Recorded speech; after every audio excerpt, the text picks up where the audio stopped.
প্রথমত বাংলাদেশ ক্রিকেট বোর্ডকে ধন্যবাদ জানাইতেই হবে। এবার অনেক অনেক অনেক আগে ফিকচারটা রিলিজ করা হয়েছে।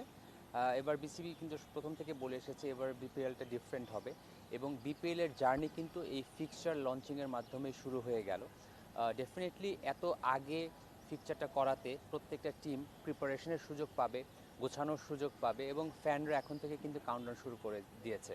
So it's a great initiative এবং ফিকচারের মাধ্যমে the BPL vibe has started.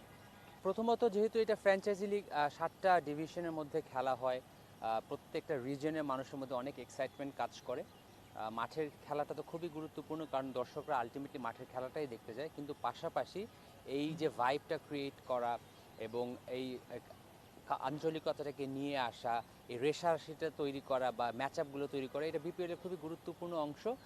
আমি বিশ্বাস করি যে বাংলাদেশে যখন বিপিএল হয়, সারা বাংলাদেশ এই বিপিএলটাকে নিয়ে মেতে থাকে।